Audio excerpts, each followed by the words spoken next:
Bem, pessoal, primeiro ano, tranquilo? Massa, olha só. Galera, eu vou dar continuidade hoje na segunda aula da semana 9, né? Que é a formação da questão do feudalismo. Só vou fazer uma recapitulação, né, dessa aula que você vai assistir agora. Na primeira aula que a gente está essa semana, a gente falou da continuidade da formação do Império Carolíngio, né? Inicialmente do Reino Franco. Lembrando que o Reino Franco foi iniciado pela dinastia do povo chamado Merovingio, né? E posteriormente, com a ascensão de Carlos Martel como prefeito do Paço, ele passa a ganhar um destaque maior e posteriormente seu filho Pepino Breve acaba, né, chegando consequentemente à governabilidade desse império e funda o chamado Império Carolíngio. O Império Carolíngio é muito importante, né, para a questão de umas difusões, a questão principalmente da cultura, que vai se ocasionando na região onde habitualmente hoje é a França, e posteriormente, né, o próprio Império Carolíngio, né, ou simplesmente, né, da dinastia Carolíngia do Reino Franco, ele acaba entrando em decadência. Por qual motivo ele entra em decadência? Pela questão da divisão de poder que vai existir, né, com os filhos, né, do chamado Luís o Piedoso, porque simplesmente os camaradas chamados de marqueses, condes e duques, eles começam a ganhar uma autonomia, tá? Uma autossuficiência, principalmente na formação das estruturas. Mas isso é uma coisa nova, é uma política que está sendo utilizada nesse momento? Não. Quando a gente tem, por exemplo, a formação do feudalismo, quando a gente vê isso, a gente tem que entender os dois lados. Que dois lados são esses? A questão da formação propriamente dito do feudalismo e como ele se fixa ali, como ele se forma naquele momento, né? Bom, o feudalismo, ele se forma a partir de que momento, né? Ele se forma a partir da junção das estruturas do antigo Império Romano com a questão do encontro com os povos germânicos, né? Só lembrando que os povos germânicos, desde o século I, eles estão começando a estar habitando, por exemplo, dentro do Império Romano, mas é a partir do século V, em 476, que eles definitivamente tomam posse de todos os territórios e começam a fazer um processo muito, assim, digamos, evasivo com a queda do Império Romano. Eles começam a dominar aquelas terras e vão utilizar muito daquilo que a sua cultura ensinou para eles naquele momento, de, por exemplo, processos administrativos, de processos de tradicionalismos e por aí vai, né? Eu vou voltar um pouquinho no tempo para explicar isso para vocês, a questão dessa formação da estrutura feudal, tá? Que é baseado nas tradições germânicas e nas tradições romanas, tá? Primeiro, o que a gente deve entender dessa formação? A gente deve entender que os germânicos, ou os de povos germanos, eles ganham destaque principalmente com a crise romana. Essa crise romana vai levar à fuga do povo, né? A gente chama do chamado êxodo urbano para o campo. Por qual motivo? Se está faltando emprego, por exemplo, nas cidades, é muito comum que aconteça o quê? As pessoas vão procurar um método, uma maneira de sobrevivência. E por quê? A civilização romana citadina, ou seja, que vivia nas cidades, ela está entrando em colapso. Então, qual a solução encontrada pelos romanos para a questão de um continuismo mesmo, né? É simplesmente a criação de uma nova modalidade de emprego naquele momento, já que os escravos começam a ficar escassos no mercado, porque parou-se, né, desde o século II para o século III, o expansionismo romano. Então, qual a solução que os romanos encontraram? O colonato. O que seria o colonato? Mais ou menos o seguinte: olha, eu contrato você, né, pessoa que não tem emprego, e você vem trabalhar para mim. Ah, vou receber um salário, por isso eu vou receber dinheiro? Não. Você vai receber o quê? Você vai receber uma moradia, um lugar para ficar. Em compensação, você vai ter que me dar parte da produção das suas terras para mim, e eu vou me virar, tá bom? Então, eu sou responsável, por exemplo, dono das terras, por dar proteção a você. Então, esse é o sistema de colonato que se adapta no processo dessa transição, né, do Império Romano para o fim do Império Romano, né, do meio para o fim do Império Romano. Bom, o colonato, no caso, simplesmente ele garante a sobrevivência durante muito tempo com a produção de subsistência, que é a produção para ele próprio, e parte da produção voltada para o dono da terra, ele garante durante um tempo a questão ainda de uma tentativa de equilíbrio do próprio Império Romano. Só que, com a entrada dos povos germânicos, eles veem que isso é uma coisa muito interessante, eles começam a adotar o colonato, tá? que era exclusivamente utilizado pelos romanos, os povos germânicos começam a utilizar esse colonato. E essa utilização do colonato vai criar uma relação de dependência muito grande, tanto dos proprietários, no caso, de terras, com os camponeses, que começa a se intensificar. Como assim? Existe uma música que eu gosto muito, né, de um grupo chamado Trio Forrozão, que vai falar mais ou menos o seguinte, né, claro que eu não sei cantar, não vou pagar esse mico do caramba cantando para vocês também, né, pelo amor de Deus. Bom, fala mais ou menos assim, a música, cave um poço que dá água, será que é preciso lhe dizer, quem de nós é mais ignorante, eu que não aprendi a ler, ou você se morresse de fome, se não me desse o que fazer. O que significa isso? Os donos de terra, eles não sabem o que fazer. Então, quem sabe o que fazer? São as pessoas que trabalham habitualmente, trabalhavam na cidade, mas tinham uma noção, por exemplo, da questão de como trabalhar com agricultura, né, devido a inúmeros fatores, né, é claro que nem todos, mas a necessidade, como dizia vovó, faz o sapo pular, então eles acabam aprendendo as técnicas de agricultura para trabalhar no sistema do colonato, então criando essa dependência. Então, o trabalhador, ele depende muito do dono da terra, e o dono da terra depende muito desse trabalhador. Aquele velho ditado, uma mão lava a outra e as duas lavam a cara, ou o rosto, como preferir, né? Essa relação, no caso de dependência, entre os proprietários e os camponeses, elas começam a se intensificar, principalmente quando a gente vê o surgimento de impostos, né, já na formação do feudalismo, como, por exemplo, a corvéia. O que seria essa corvéia, né?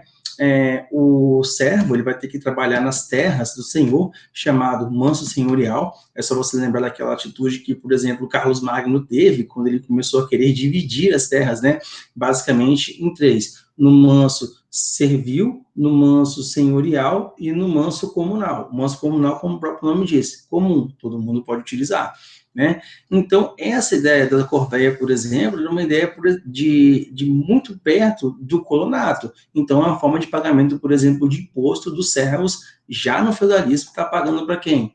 Para as pessoas que eram dono das terras. Além disso, você vai ter a questão do comitatus, né? O que é essa questão do comitatus que é trazido pelos povos, são trazidos pelos povos germânicos, tá? Era uma bonificação, uma gratificação pelo bom guerreiro, tá? Isso, no caso, foi trazido pelos germânicos, né, aos serviços prestados, uma forma de valorização e fidelização do chefe com aquele servo, não, com aquele guerreiro. Então, isso era o comitatus. Além disso, você tinha o direito consuetudinário, que significa o quê? Né, na justiça, na base dos chamados costumes das tribos. Isso, esses dois, tanto quanto o direito consuetudinário, é um processo de uma autossuficiência das terras, ou seja, dos feudos. Isso leva o quê? Isso vai levar à inibição da formação dos estados. Como assim? Se eu tenho, no caso, uma particularidade, se eu tenho uma representatividade ali paradinha, então, ou seja, né, o que eu quero dizer com isso? Se eu tenho ali uma engrenagem acabando por rodar muito melhor, paradinha, bonita, linda, maravilhosa, eu não preciso mexer, eu não preciso comprar engrenagens maiores. A engrenagem que eu tenho no meu sistema, ela está rodando. Então, eu não preciso anexar, por exemplo, novas terras para fazer um crescimento. Eu domino o meu espaço local. Então, isso para mim é simplesmente bom. Acaba inibindo a formação dos estados, porque está existindo a fragmentação do poder. Principalmente porque esse poder vai estar nas mãos de quem, galera? Esse poder vai estar nas mãos dos condes, dos duques e dos marqueses, tá? Por isso a fragmentação. Por isso que acabou que o Luís o Piedoso se deu mal, né, e teve que dividir o território entre seus filhos, e essa divisão dos outros três filhos acaba também que os nobres começam a ganhar um destaque muito grande, esse destaque muito grande que é realizado pelos nobres começam a se dar mal em inúmeros processos, beleza? Bom, e além disso, né, você tem uma consolidação do feudalismo definitivo, tá? Onde o campesinato medieval começa a se submeter ao regime de servidão. Por qual motivo? Assim como os colonatos, né, que são pessoas que saem da cidade e não tem uma alternativa, outra alternativa não se trabalhar no campo, né, esses pequenos campesinos, por exemplo, medievais, eles não têm para onde sair, então eles vão ter que se submeter à servidão. Professor, um servo, professor, é a mesma coisa que um escravo? Não, um servo é um camarada que ele vai ser preso à terra, e sendo preso à terra, esse camarada, ele pode ter uma liberdade para sair, por exemplo. Só que, imagine o seguinte, esse servo é como se fosse você dentro de um carro, né, procurando uma vaga, por exemplo, num parque, né, ou seja, no parque quero dizer o seguinte, até ia falar no estacionamento rotativo, lembrei o nome. Então, se você tem o seu carro, está no estacionamento rotativo, você está procurando uma vaga para o seu carro, então você quer estacionar. Aí você chegou lá, estacionou o seu carro bonito, lindo, maravilhoso. Você vê a necessidade de, por exemplo, depois de 2 minutos que você estacionou para começar o seu dia de trabalho, você chegar no carro, tirar o carro, vou tirar aleatoriamente, vou sair para procurar outro trabalho? Não. Então, você deixa o seu carro estacionado ali. Caso você retire seu carro e leve para outro lugar, por exemplo, você vai estar abrindo a possibilidade de outra pessoa ocupar o seu lugar. Então, os servos muitas vezes faziam isso. Quando eles saíam, né, procurar outro lugar, um lugar melhor para eles, eles tinham suas vagas ocupadas. Então, o servo, ele não é um escravo, ele é uma pessoa presa à terra, porque ele depende muito da terra para ele viver. E da mesma maneira do colonato, né, onde uma mão lava a outra e as duas lavam o rosto, vai acontecer com a questão também dos servos.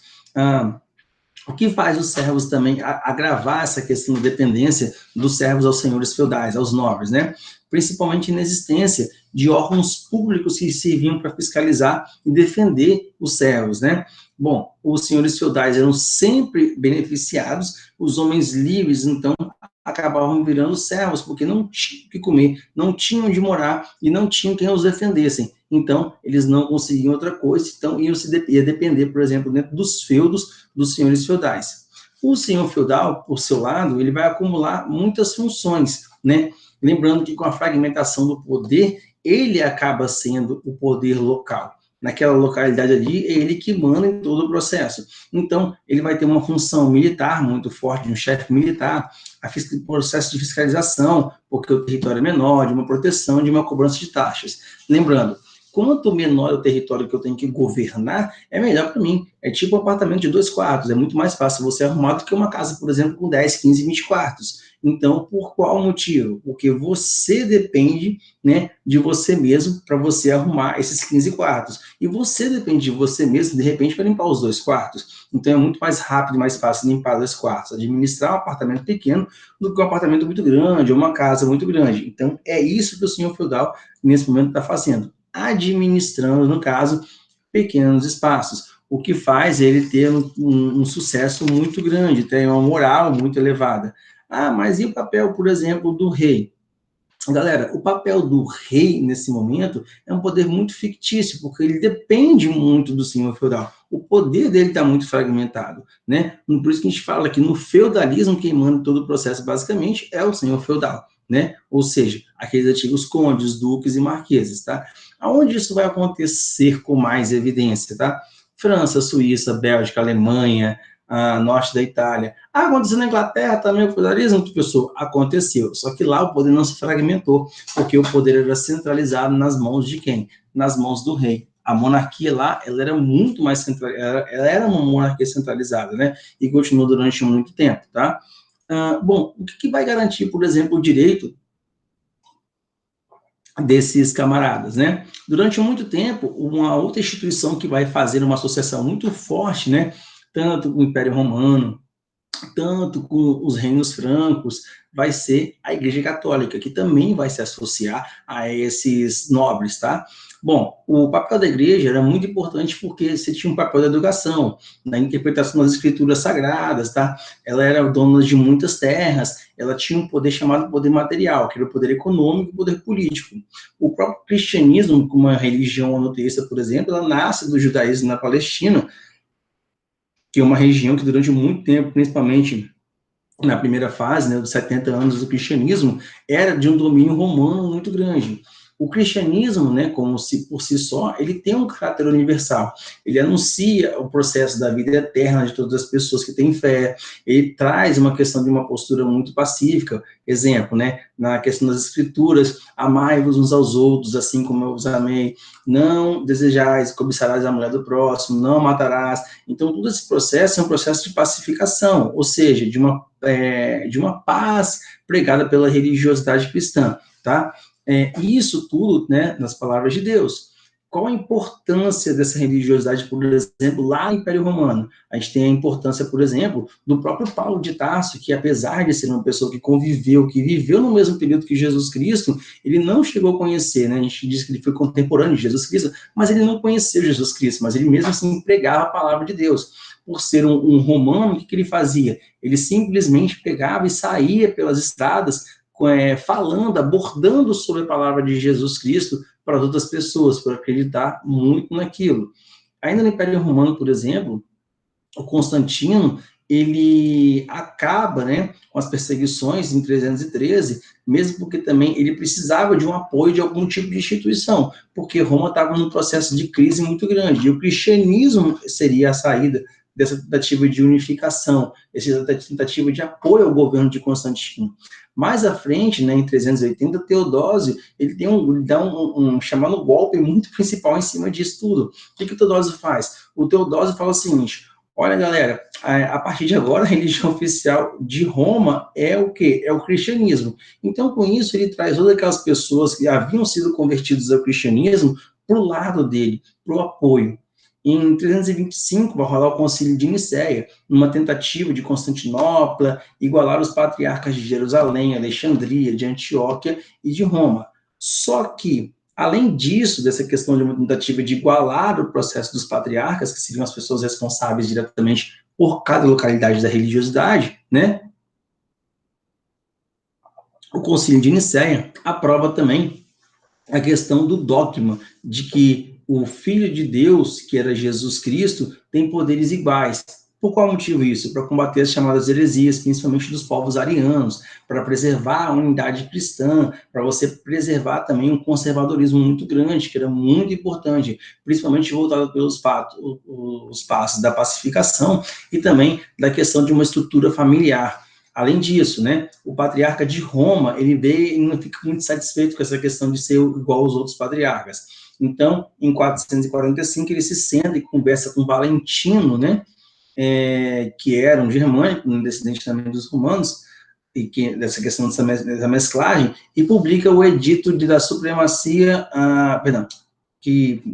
viajei.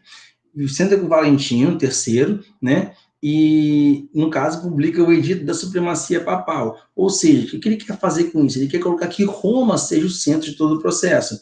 Assim, antes do fim do próprio Império Romano, a instituição romana ela tem um espaço, ela tem um local, ela tem como principal apoio, o ponto de partida de todo o processo da cristandade, né, na própria Europa.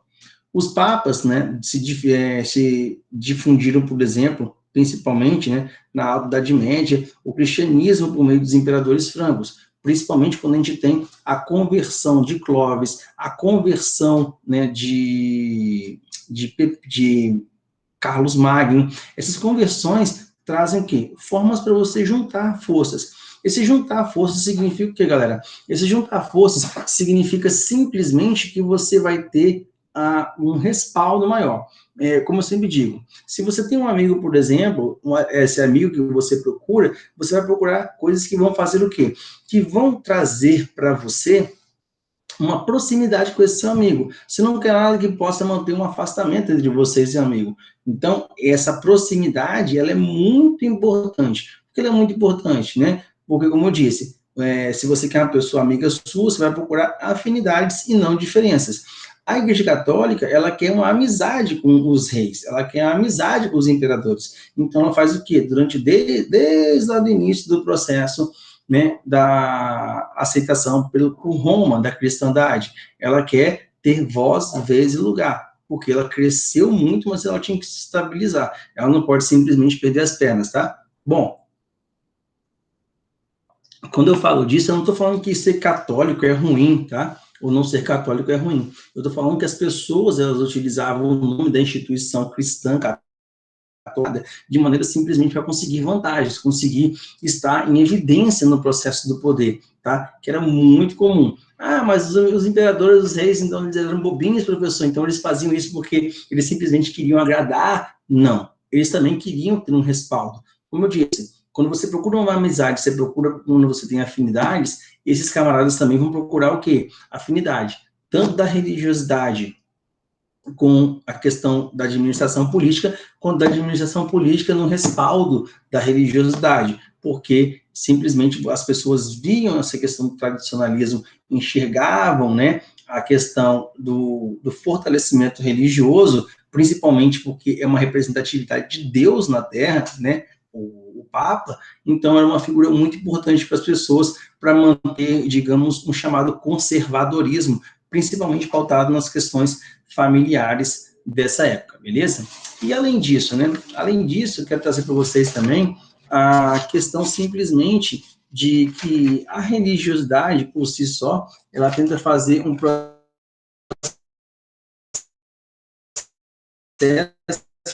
eu costumo dizer, que é um processo chamado, aqui, melhor, a religiosidade tenta atingir, no caso, um grande papel. Que papel é esse? É um papel invisível, um papel abstrato. Mas o papel invisível abstrato, ele é muito influente. Né? Não está caindo aqui, não cai não. Cai não. Deixa eu botar aqui mais bonitinho. Perdão, galera. Bom, a igreja, então, passa a exercer simplesmente é uma maneira de você colocar as pessoas a não questionar. Então, tudo que a igreja fazia, por exemplo, nessa época da Idade Medieval, era uma maneira de você explicar. Choveu, é Deus. Então, você pode contrariar a palavra de Deus? Porque está chovendo, porque Deus achou que é interessante chover nessa época do ano, então Deus quer. Então, tudo era explicado pela questão do que a gente chama, né, do teocentrismo, né? Então, essa questão de Deus, do invisível, do abstrato, traz uma influência muito forte da questão espiritual, e principalmente porque eles vão pregar uma ideologia, aquela ideologia que eu comentei com vocês da passividade, aquela ideologia de que Deus é bom o tempo todo, então as pessoas que são representantes de Deus vão ser boas o tempo todo. Muito cuidado com isso, né? Principalmente quando a gente trata de seres humanos, né? Tentando chegar a algum lugar, como esse caso da manutenção no poder.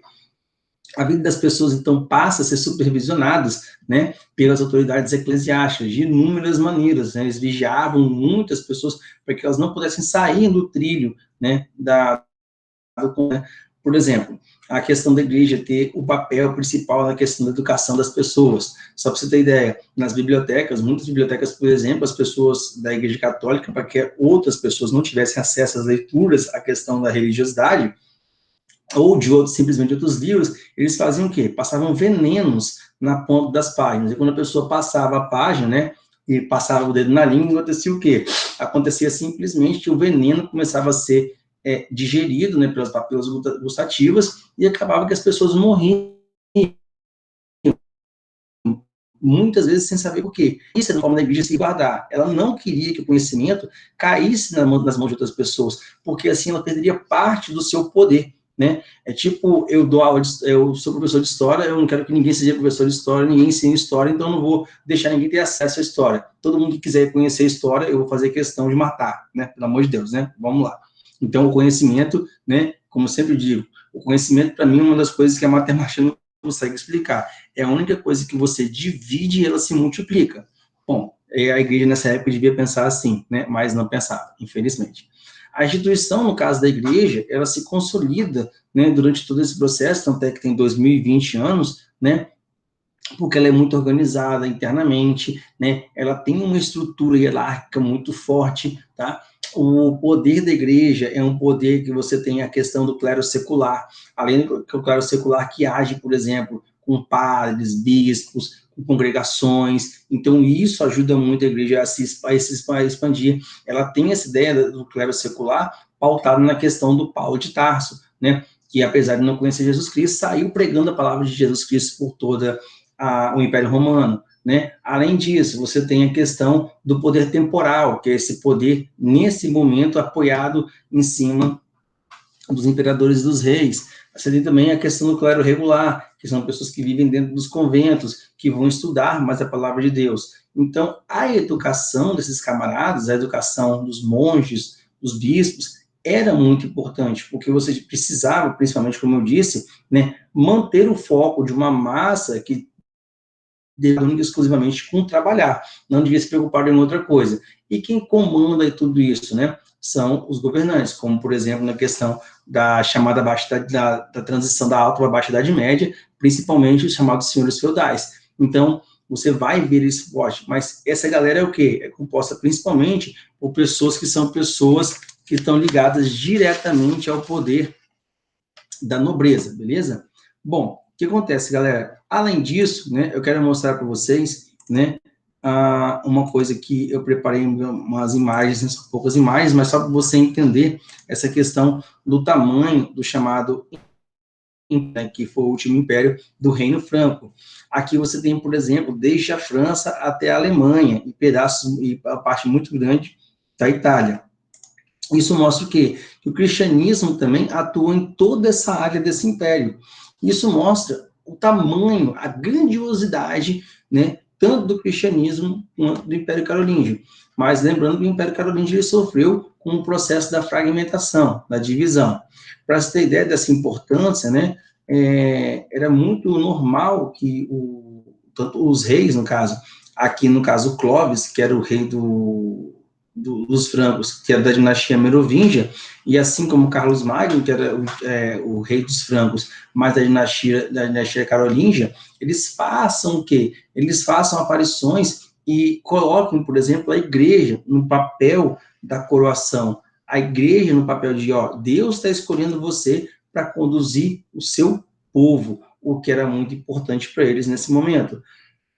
Além disso, você tem a questão do Tratado de Verdun, posteriormente com a perca dos poderes, como eu comentei. Aqui seria de Carlos, né? Desculpa por estar em espanhol, mas eu achei a melhor divisão disso em espanhol. Aqui está a divisão, por exemplo, de como ficou após os filhos assumirem esse processo das terras, beleza? Então, isso aqui eu acabei ficando devendo na primeira aula, então eu coloco para vocês aí, para vocês entenderem a questão da divisão, inclusive o quadro está ali atrás, né? Bom, galera, eu espero que vocês tenham entendido, né? É isso que a gente está trabalhando hoje. Em qualquer tipo de dúvidas, questões ou indagações, por favor, entre em contato comigo, tá? Para que vocês possam tirar as dúvidas. Eu farei questão de tirar todas as dúvidas de vocês. Não tem nenhum tipo de problema em relação a isso, tá? E entre em contato mesmo comigo. Desejo para vocês um bom estudo, boa semana, né? E nos veremos em breve, beleza? Valeu, galera. Abração.